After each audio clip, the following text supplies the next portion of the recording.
রজব এবং শাবান অত্যধিক গুরুত্বপূর্ণ মাস।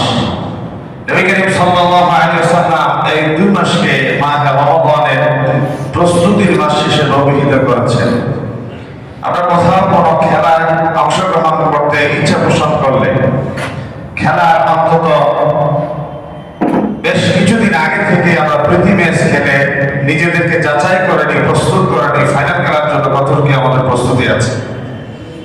ঠিক মাহে রমজান 12 ঘন্টা, 14 ঘন্টা, 15 ঘন্টা দীর্ঘ সময় আমাদের সিয়াম পালন করা হতে পারে। হঠাৎ করে বছরের একটা সময় যদি কেউ সিয়াম পালন করা শুরু করে, তার তৃষ্ণা, তার ক্ষুধা, তার দুর্বলতা এটাকে ঘিরে অনেক সময় তিনি অসুস্থতার মুখোমুখি হতে পারে। এজন্য বছরের সোমবার এবং বৃহস্পতিবার আইয়ামে ফিজের 13, 14, 15 অথবা রজব এবং শাবান মাসে অত্যধিক সিয়াম পালনের মাধ্যমে মাহে রমজানের ফরজ রোজা আদায়ের পূর্ব একটা প্রস্তুতি আমরা সম্পন্ন করতে পারি। যে প্রস্তুতির ভেতরে নবী করিম সাল্লাল্লাহু আলাইহি ওয়াসাল্লাম বলেছেন, শাবানু শাহরি ওয়া রমজানু শাহরুল্লাহ। এবং আরেকটি বর্ণনা এভাবে এসেছে, কেউ যদি একটা বীজ বপন করে, একটা সময় গিয়ে বীজটা অঙ্কুরিত হয়, আরেকটা সময় দিয়ে পত্র পল্লবে সুশোভিত হয়ে ফসলাদির জন্য গাছটা প্রস্তুত হয়ে যায়। যদি কেউ বীজেই বপন না করে, পত্র পল্লব ঢালপালা তার ফসলাদি আসার সম্ভাবনা তো নেই, কাইফা ইয়াসিলুল হাসাদ, তাহলে সে ফসলাদি কাটবে থেকে? এভাবে একটা প্রশ্ন করেছে। রজব মাসে যদি বীজ বপন করে, শাবান মাসে অঙ্কুরিত হবে, মাহে রমজানে পত্র পল্লবে সুজলা সুফলায় চারিদিকে তার আলো ছড়াবে। ঈদের দিন বনি আদম তার জিন্দেগির তামাম গুনাহ খাতা ক্ষমাপ্রাপ্ত হয়েছে সুসংবাদ নিয়ে আল্লাহ তাআলার দরবারে মগফুর ক্ষমাপ্রাপ্ত বান্দাদের কাতারে শামিল হয়ে পুরস্কার নিয়ে ঘরে ফিরে যাবে। সুবহানাল্লাহ বলে। এটাই হচ্ছে রজব এবং শাবান মাসে মাহে রমজানের প্রস্তুতি।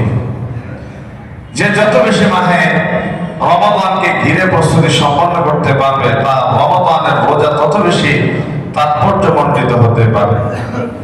আমরা গত 2 জুমা ধরে আপনাদের সামনে একটা নির্ধারিত বিষয়ে কথা বলে আসছি। সে বিষয়টা ছিল শয়তান আমাদেরকে কেমনে ধোঁকা দেয়। শয়তান যে জায়গা থেকে আমাদেরকে ধোঁকা দেয়, সেই বিষয়গুলিকে সামনে নিয়ে আপনাদের সামনে আমরা ধারাবাহিক একটা আলোচনা চালিয়ে যাচ্ছি। গত জমায় একটা ব্যতিক্রমী আলোচনা ছিল, সেটি হচ্ছে যুবক এবং তরুণ এই দেশের কর্ণধার। যুবক এবং তরুণদের দায়িত্ব এবং কর্তব্যের ব্যাপারে মাঝখানে কিছু গুরুত্বপূর্ণ দিক নির্দেশনা পেশ করা হলো। আজ আবার আমাদের পূর্ববর্তী সেই আলোচনায় ফিরে আসছি। শয়তান আমাদের যেই উপকরণ দিয়ে ধোঁকা দেয়, তার ভেতরে অন্যতম কয়েকটি বিষয় আমরা যা সূরা আলে ইমরানে আল্লাহ তাআলা উল্লেখ করেছেন আমরা পেয়েছি, তা নিয়ে কথা বলছি। কোরআনুল কারীম আল্লাহ রাব্বুল আলামিন বলছেন, যুয়িনা লিন-নাসি হুব্বুশ শাহাওয়াতি মিনান নিসাই ওয়াল বানিনা ওয়াল কানাতিরিল মুকান্তারাতি মিনাল যাহাবি والفضة والخيل المصومة والأنعام والحرث ذلك متاع الحياة الدنيا والله عنده حسن المآب। الله أكبر। আল্লাহ রাব্বুল আলামিন মানুষের জন্য ধোঁকার উপকরণ হিসেবে সুসজ্জিত করে রেখেছেন। নাম্বার 1, প্রবৃত্তির ভালোবাসা। প্রবৃত্তির ভালোবাসার ভেতরে অন্যতম তিনি উল্লেখ করলেন, নারীর মাধ্যমে মানুষ ধোঁকায় পড়ে যায়, নারীর মাধ্যমে মানুষ ইজ্জত সম্ভ্রমহানির মুখোমুখি হয়ে যায়। বিশ্বনবী মুহাম্মদ রাসূলুল্লাহ সাল্লাল্লাহু আলাইহি ওয়াসাল্লাম বলেছেন, আমি নবীর ইন্তেকালের পরে নারীর চেয়ে বড় কোনো ফিতনা আমার উম্মতের পুরুষের জন্য আমি রেখে যাই না। নারী হচ্ছে আমার উম্মতের জন্য সবচেয়ে বড় ভয়ঙ্কর ফিতনা। পাশাপাশি আরেকটা হাদিসে আমরা পেয়েছি, না দুনিয়া কুল্লুহা মাতা, সারা দুনিয়ার সব কিছুর ভোগ্যপণ্য মানুষের গ্রহণ করার বিষয় ফাখাইরু মাতা'আদ দুনিয়া আল মারআতু সালিহা, তার ভেতরকার সবচেয়ে দামি ভোগ্য বিষয় হচ্ছে নেককার সতী সাধী নারী। যে নারী তার পেটকে সংরক্ষণ করলো, তার সম্ভ্রমকে রক্ষা করলো, ওই পেট থেকে এই জমিনবাসী আল্লাহর বলি উপহার পাবে, যাদের মাধ্যমে এই জমিনে ঈমানের চাষ হবে, যাদের মাধ্যমে এই জমিনে আল্লাহ তাআলার আবাদ শুকরগুজার বান্দার মাধ্যমে পৃথিবীতে আল্লাহ ইবাদতগুজার বান্দাদের একটা সুন্দর পরিবেশ সৃষ্টি হবে। যেমনি তিনি বলেছেন আন্নাসু মাআদিন কামাআদিনিল যাহাবি ওয়াল ফিদ্দা, স্বর্ণ এবং রৌপ্যের যেমনি খনি পাওয়া যায়, মায়ের পেট হচ্ছে একটা খনির ন্যায়। খনিতে যদি মানুষ স্বর্ণ থাকে সে স্বর্ণ পায়, রৌপ্য থাকলে রৌপ্য পায়। আর খনিতে যদি কোনো অন্যায় অসৎ উপকরণ দিয়ে ভরা থাকে, ঠিক মানুষ মায়ের পেট থেকে অসৎ অন্যায় বস্তু জাতি উপহার পায় এবং যার দ্বারা পৃথিবী কলঙ্কিত হয়ে যায়, ঠিক না? এই জন্য নারী আমাদের জন্য সবচেয়ে সম্মানিত এবং নারী আমাদের জন্য সবচেয়ে বিশৃঙ্খলার অন্যতম উপকরণ। 2 নম্বর, সন্তান সন্ততিকে আমাদের দুনিয়ার লালচের, সন্তান সন্ততিকে দুনিয়ার ভোগ্য পণ্যের প্রবৃত্তির উপকরণ বানিয়ে দিয়েছে। কোরআনুল কারীম আল্লাহ রাব্বুল আলামিন বলেছেন ইন্নামা আমওয়ালুকুম ওয়া আওলাদুকুম ফিতনা ওয়াল্লাহু ইনদাহু আজরুন আযীম।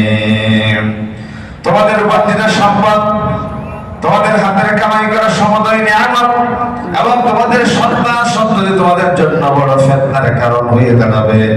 আর আল্লাহ রাব্বুল আলামিনের কাছে দুনিয়ার সম্পদ এবং সন্তানের চেয়ে বড় নিয়ামত জমা আছে। সন্তানের মুখে হাসি ফুটাতে গিয়ে মানুষ এহেন কোনো কাজ নাই যা বাবারা করে না। সন্তানের পেটের ক্ষুধা নিবারণের জন্য, সন্তানের ভবিষ্যৎ সেফটি সিকিউরিটি নিশ্চিত করবার জন্য তিনি অন্যায় অপকর্মের দিকে পা বাড়াতে, চিন্তায় ব্যস্ত হতে নিজেকে বিব্রতকর পরিস্থিতি ফেলেন না। তিনি যা ইচ্ছা তা করা যায় একমাত্র সন্তানের ভবিষ্যৎ মাথা গুঁজাবার ঠাঁই করবার জন্য। আল্লাহ রাব্বুল আলামিন কোরআনুল কারীমের ভিতরে আল্লাহ বললেন আল মালু ওয়াল বানুনা জিনাতুল হায়াতিদ দুনিয়া। মাল এবং সন্তান সন্ততি মানুষের জন্য সৌন্দর্যের উপকরণ, তবে ওয়াল বাকিয়াতুস সালিহাতু খায়র, আল্লাহর কাছে বান্দার কল্যাণকর কাজগুলো জমা থাকে, অবশিষ্ট থাকে, যা সে বহুগুণ রূপে আল্লাহ তাআলা ওটের বাচ্চা যেমনি ধীরে ধীরে জন্মের পরে মরুর জাহাজ ওটে পরিণত হয়ে যায়, বান্দার কুদরতি ক্ষুদ্র আমল সমূহ আল্লাহ এভাবে করে জমা করে রাখেন, কিয়ামতের ময়দানে সে উহুদের পাহাড়ের চেয়ে বড় হিসেবে বান্দার আমল নামাগুলো সে দেখতে পাবে। সুবহানাল্লাহ বলে। এই যে সন্তান সন্ততি মানুষের জন্য ধ্বংসের জাহান্নামের উপকরণ হতে পারে। 3 নাম্বার, ওয়াল কানাতিরিল মুকান্তারা। ওয়াল কানাতিরিল মুকান্তারা যদি শাব্দিক অর্থ করতে যাই, এটা হচ্ছে অঢেল সম্পদ। অঢেল সম্পদের ব্যাখ্যা করেছেন রাইসুল মুফাসসিরিন আব্দুল্লাহ ইবনে আব্বাস রাদিয়াল্লাহু তাআলা আনহু ব্যাখ্যা করেছেন যে সন্তান সন্ততি বিয়ের পিড়িতে বসে, বিয়ের পিড়িতে বসার পরে আমরা আমাদের স্ত্রীদেরকে যে মাহার দিয়েছি, সে মাহারের ব্যাপারে একটা শব্দ এসেছে ওয়াতাইতু বিহদাহুন্না কিনতারা। এই যে কিনতার শব্দের ব্যাখ্যা করতে গিয়ে আব্দুল্লাহ ইবনে আব্বাস রাদিয়াল্লাহু তাআলা বলেছেন নারীদেরকে তোমরা চরিত্রহীনতা দায়ে অভিযুক্ত করে মাহার থেকে বঞ্চিত করে তোমরা তাদেরকে ডিভোর্স দিতে চিন্তা করো। আল্লাহ তাআলা একটা চমৎকার কথা বললেন এখানে, যদি তোমাদের ইচ্ছে হয় এই স্ত্রীর পরিবর্তে আরেকজন স্ত্রীকে তোমরা গ্রহণ করবে, ঠিক আছে তোমরা করো, তবে ওয়াজআলাল্লাহু ফীহি খায়রান কাসীরা, অফুরন্ত কল্যাণ নিয়ামত আল্লাহ তাআলা এই স্ত্রীর ভেতরে আল্লাহ তোমাদের জন্য ঢেলে দিয়েছেন। সুবহানাল্লাহ বলেন। তারপরেও যদি তোমার মন চায় ডিভোর্স দিতে, সেপারেশন করতে, করো। হ্যাঁ, ওয়াতাইতু বিহদাহুন্না কিনতারা, কিনতার পরিমাণ মাহার যদি নির্ধারিত থাকে তোমরা তার থেকে কিছু অংশ রেখে দিবে, দিয়ে দাও। ফালা তাখুযু মিনহু শাইআ, এরপরে আল্লাহ তাআলা বলেন তাখুযুনাহু বুহতানা, তোমরা মিথ্যা অপবাদ দিয়ে কেমনে এই নারীর নির্ধারিত মাহার তোমরা রেখে দিতে চাচ্ছ? ওয়াকাইফা তাখুযুনা, কেমনে তোমরা এই সম্পদ রেখে দিচ্ছ? ওয়াকাদ আফদা বা'দুকুম ইলা বা'দ ওয়া আখাযনা মিনকুম মিসাকান গালিযা, একটু আগেই তুমি তোমার সব কিছু তাকে উন্মুক্ত করে দিয়েছো, আর তার সব কিছু তুমি কেড়ে নিয়েছো, আর দুইজনের কাছাকাছি আসতে শক্ত একটা মজবুত ভিত্তির উপর, চুক্তির উপরে এক জায়গায় তোমরা একত্রিত হয়েছো। সে তো পালিয়ে আসে নাই, তুমি তো দৌড়ে যাও নাই, দুইজনের কাছাকাছি আসতে একটা চুক্তি ছিল, একটা এগ্রিমেন্ট ছিল, একজন আরেকজনের কাছে আসার একটা বৈধ লাইসেন্স ছিল। একটু আগে তুমি তোমার সবকিছু তাকে দিয়েছো, তার সবকিছু তুমি নিয়েছো, সামান্য ভুল বোঝাবুঝিতে তুমি তার সেপারেশন সিদ্ধান্ত নিলে তার চুক্তিবদ্ধ হওয়ার সময়ের এই মাহারগুলো তুমি তার থেকে ডেভেলপ করে রেখে দিচ্ছ। এই যে এই সময় যেই পরিমাণ সম্পদ দেওয়ার কথা, এখানে একটা শব্দ উল্লেখ আছে কি ওয়াতাইতু বিহাদাহুন্না কিনতারা। এই আয়াত থেকে মুফাসসিরিনে কেরামরা তাফসীর করেছেন, আমরা অনেক সময় বলি আমাদের মেয়েদের মাহার নির্ধারণ করবো মাহারে ফাতেমি। মাহারে ফাতেমি কত বলি? 60,000, 65,000, কেউ বলি 1 লাখ। এবার আমরা বলি মাহারে ফাতেমি কথা আমরা সুনির্দিষ্ট ভাবে জানি না, অথবা সেই সময়ের মাহারে ফাতেমির যে পরিমাণ ছিল আজ যদি একই পরিমাণ টাকাকে কনভার্ট করা হয় তাহলে সেটা কয়েক কোটি টাকায় পরিণত হতে পারে। ফন্দি ফিকিরি করে, চল চাতুরি করে আমাদের বোনদেরকে ঠকাতে গিয়ে মানুষ মাহারে ফাতেমির কথা বলে, এটা একটা শ্রেণীর মত।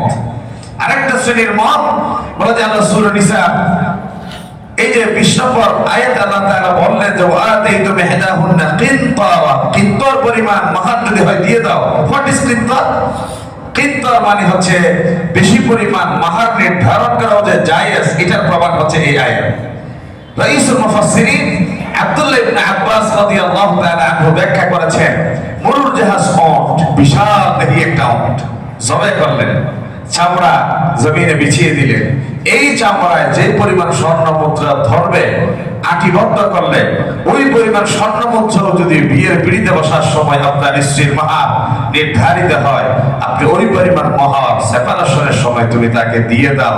খবরদার কিছু অংশ তার চল চাতুরি করে তার সাথে অধিকার থেকে বঞ্চিত করে রেখে দেওয়ার চেষ্টা করো না। এ কথাটা কার? এই আয়াত থেকে ব্যাখ্যা করেন কি বেশি পরিমাণ মাহার যার যার সামর্থ্য অনুসারে দিয়ে জায়েজ আছে। তবে বেশি মাহারকে উলামায়ে কেরাম নিরুৎসাহিত করেছেন। কেন? বেশি মাহার যদি কোনো কারণে কেউ এটা সামাজিক স্ট্যাটাস মনে করে, যদি ব্যক্তিগত মান মর্যাদার উপকরণ মনে করেন, তিনি যদি চিন্তা করেন এই বিয়ের পিড়িতে বসার পরে এই নারীর গয়না অলংকার যা দিয়েছে সব তো আমার, অথচ গয়না অলংকারের বিনিময়ে সে নারীকে কাছে নিয়েছে, এই গয়না অলংকার হচ্ছে তার মহার, এবং তার মহার নির্ধারিত ছিল 50 লাখ, আপনি উসুল করেছেন 20 লাখ, বাকি রেখেছেন 30 লাখ, আপনি চিন্তায় পড়ে গিয়েছেন এই মহার দিতে হবে কিনা। বলে যে বউ যেহেতু আমার ঘরে, আর কে দিচ্ছে মহার?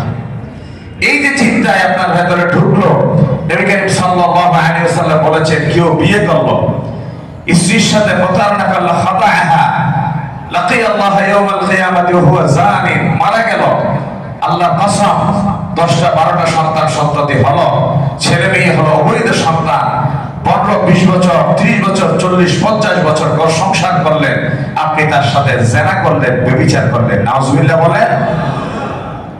কারণ আপনার এই মাহার নির্ধারিত হয়েছিল ঠিক, কিন্তু দেয়ার মানসিকতা আপনার ছিল, হয় আপনি দেন অথবা ক্ষমা চেয়ে নেন। আপনি তো চিন্তা করেছেন আমার প্রেস্টিজিয়াস ইস্যু, 50 লাখ 1 টাকা মাহার নির্ধারণ হবে আমার পারিবারিক ঐতিহ্য হিসেবে, এটা জায়েজ আছে কিনা সেই ফতোয়াটা আমি শুধু এখান থেকে দিলাম। একদল উলামায়ে কেরামরা বলেন এটা জায়েজ আছে, আরেকদল উলামায়ে কেরামরা বলেন না, স্বামীর কাঁধের উপরে তো বিশাল একটা ঋণের বোঝা তুলে দেওয়ার মাধ্যমে ইন কেস অফ সে যদি দিতে না পারে, তাহলে আপনি হাতে ধরে আপনার মেয়েটাকে একজন ব্যভিচারের হাতে দিলেন, ব্যভিচারের হাতে দিলেন না, ভালো স্বামীর হাতে দিলেন, কিন্তু তার কার্যকলাপ মহারণতায় থাকার কারণে সে তো ব্যভিচারীদের কাতারে চলে গেল, সে তো পাপীদের কাতারে রিস্ক নেওয়াটা ঠিক হবে না। রিস্ক নেওয়াটা ঠিক হবে না বিদায় আমরা বলবো এই পরিমাণ মাহার নির্ধারণ করবো যেই পরিমাণ ফ্যামিলি স্ট্যান্ডার্ড আমরা পরস্পরের সাথে দেখে চিন্তা করতে পারি। ছেলে চাকরি করে 50,000 টাকা, আপনি তাহলে 5 লাখ টাকা দেন, 7 লাখ টাকা দেন, অথবা তার ডিপোজিট আছে 10 লাখ টাকা দেন। ছেলে চাকরি করে 10,000 টাকা, আপনি তাহলে 10 লাখ টাকা তুলে দিলেন। জনগণ এই মাহার দেওয়ার কোনো সুযোগ তার নেই। আর এই কথাও নির্দ্বিধায় আমি সবসময় বলি, কেউ যদি মনে করে আমার 50 লাখ টাকা মাহার এটা আমার মেয়ের বিয়েকে টেকসই করার একটা হাতিয়ার, এটা একটা মিথ্যা কথা।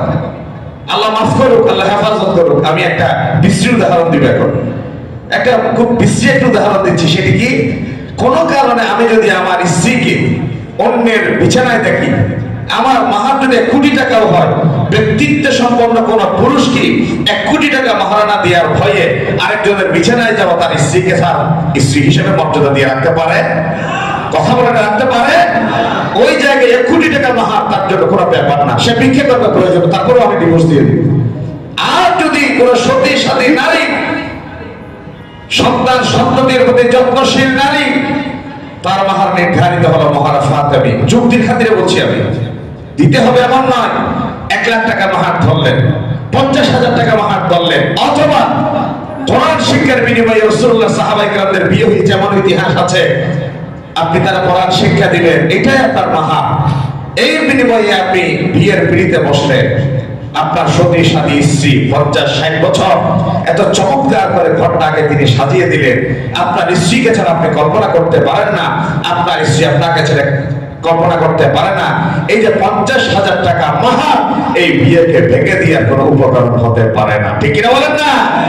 এই জন্য বেশি মাহার বিয়ের টিকসইয়ের উপকরণ হতে পারে না, কম মোহর বিয়ে ভেঙে দেওয়ার উপকরণ হতে পারে না। বিয়ে থাকা না থাকা, টিকসই হওয়া না হওয়ার একমাত্র নিশ্চয়তা হচ্ছে আন্তরিক সদিচ্ছা, পরস্পরের নৈতিকতা। নৈতিকতা যে জায়গায় শুদ্ধ, নৈতিকতা যে জায়গায় স্পষ্ট, ওই জায়গায় দুইজনের জায়গা থেকে আমরা আপোষ মীমাংসা করে নিয়েছি। 50,000 টাকাও আমি মাফ করে দিলাম, স্ত্রী বলেছে। আর স্বামী বলে, আমি তোমার কাছে ক্ষমা চেয়ে ছোট হতে চাই না, আমার পুরুষত্ব আছে, ব্যক্তিত্ব আছে, আমি তোমাকে নিয়ত করলাম বছরে 2টো শাড়ি দিব, নিয়ত করলাম বছরে তোমাকে 2টো শাড়ি দিব। আমি আমার মহারানার টাকা থেকে বছরে তোমাকে 4টা শাড়ি দিব, 2টা শাড়ি মহারানার টাকা। আমি তোমার জন্য ভরণ পোষণ হিসেবে দিনে 1 তরকারি দিয়ে রান্না করে তুমি আমাকে খাওয়াবে, আমি তোমাকে খাওয়াবো, আমার বাবা বাচ্চারা খাবে। কিন্তু তোমার কাছে খুব করজোড়ে হয়ে অনুরোধ করছি, একটা তরকারি সমপরিমাণ বাজার যে আমি তোমাকে মাহারের টাকা থেকে কেটে দিতে চাই, তুমি আমাকে প্রতিদিন একটা তরকারির সমপরিমাণ অর্থ তুমি একদিন করে করে মাহারের টাকা থেকে আমাকে কর্তব্য করে দিবে। এটাই হচ্ছে সদিচ্ছা। কেউ যদি অলিমা করার চিন্তা করল, ছাগল জবাই করতে হবে, গরু মহিষ জবাই করতে হবে, নট নেসেসারি। আপনি 10 কেজি করে গোশত কিনে নিলেন, মোষের গোশত কিনে নিলেন, একটা ছাগল জবাই করলেন, একটা আটটি বিরিয়ানি রান্না করলেন, গ্রামবাসীকে একটা একটা পটলা ধরিয়ে দিলেন, অথবা আপনার সাধ্যে খুলাই না একটা মোরগ জবাই করলেন, 10 জন মানুষকে কাছে টেনে একবেলা খাওয়াই দিলেন। আল্লাহ রাব্বুল আলামিন আপনার আমলনামায় ওলিমার সওয়াবের সওয়াব দিয়ে দিবে। ওলিমা মানে কোন ছাগল মহিষ গরু জবাই করার নাম নয়। ওলিমা মানে হচ্ছে ওলিমার নিয়তে সামান্য একটা সুন্নাত সামান্য টাকা দিয়ে পালন করা, একটা ইচ্ছা পোষণ করা। আপনি আপনার সাধ্যের ভিতরে যেটা পাবেন। ইসলাম দ্বীন ইউসরুন, দ্বীন হচ্ছে অতি সহজ একটা ব্যাপারের নাম। দ্বীন আপনাকে কঠিন ভাবে কোনোদিন উপস্থাপন করছে না। ইউরিদুল্লাহু বিকুমুল ইউসরা ওয়া লা ইউরিদু বিকুমুল উসরা। আল্লাহ সহজ করতে চায়, মহামহিম রব কোন বান্দার উপরে তার দ্বীনকে কঠিন ভাবে তিনি চাপিয়ে দিতে চান না। আল্লাহু আকবার। দিন সহজ। তাহলে ওয়াল কানাতিরিল মুকান্তারা, এটা অর্থ পেলাম অঢেল সম্পদের মালিক হয়ে যাওয়া, এটা শয়তানের ধোঁকা। অত্যধিক সম্পদের মালিক খুব কম ব্যক্তি এমন যে নিজেকে দ্বীনের উপর ইস্তেকামত রাখতে পারে। খুব কম মানুষ আছে দ্বীনের উপর নিজেকে স্থির রাখতে পারে। এই জন্য বেশি সম্পদ জাহান্নামে যাওয়ার উপকরণ হতে পারে। সম্পদ কম থাকার জন্য রাসূলুল্লাহ দোয়া করেছেন, আল্লাহুম্মা আহয়িনি মিসকিনা ওয়া আমিতনি মিসকিনা ওয়া হাশুরনি ফি যুমরাতিল মাসাকিন। ও আল্লাহ, মিসকিনদের সাথে বেঁচে থাকার সুযোগ দাও, মিসকিনদের সাথে মৃত্যু দাও, মিসকিনদের সাথে যেন আমার হাসর নাসর হয়ে যায়।